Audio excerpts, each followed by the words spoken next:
warning to, idol. Warning. Kumbaga, hindi pa totally putol pero umano siya. Kumbaga, dinouble check natin. Kumalik kasi siya. Kanina wala. Tapos nung naglakad-lakad siya, naramdaman niya parang the same pa rin. Ngayon, hindi ko to na-check eh. Hindi ko na-check kanina na ganito pala yung ano niya. Pag minumove niya ng... Paano yung ginawa mo kanina, Ron? Paano yung ginawa mo? Hindi niya pinakita sa akin niya kanina eh. Ayan o. Ang luwag. Yung swing. Sir, ibalik ko yung bayad mo. Hindi ko yan kaya.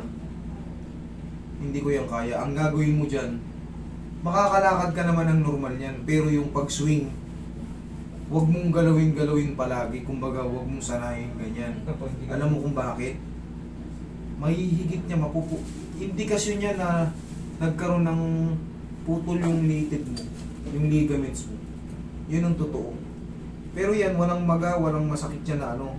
Ang problema lang yan, pagka ginaganong-ganon mo, magkikreate ng ano yan, magkikreate ng friction, maiirita yung tuhod mo. Tapos kalalakad, siyempre, parang mahina yan. Ganun ang pakiramdam yan. Ngayon, ang pinaka-the best niyan, sir, punta ka sa ortho. May pa-MRI mo yan. Titingnan kung ano yung nadami sa'yo. Sana, hindi ACL. Sana, para mas madali ang operation. Dito lang sa LCL. Sana dyan, sa gilid lang. Konti lang.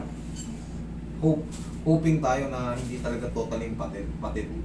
Okay? Sige sir, kunin mo yung hindi ko yung kaya. In-adjust ko yan kanina. Akala ko nawala na yung sakit eh. Nawala naman talaga kanina. Pero yun nga, pag wala akong magawa, hindi kasi ni sir pinakita sa akin yung movement kanina na yun, di ba? Hindi mo pinakita. Tinitigasan niya lang pala kanina, hindi ko nakita. Nung pinahiga ko siya dito, wala yung ganung movement eh. Isa kasi yan sa pag gumagalaw na ng ganon, na may sariling movement ka na kaya, basta kaya mong kontrolin, na igaganon mo, ibig sabihin yan, mayroong mga ligaments dyan na napatid. Tapos, nakahiluman na, wala na yung maga. Pero yun nga, ang problema, weak yung tuhod mo.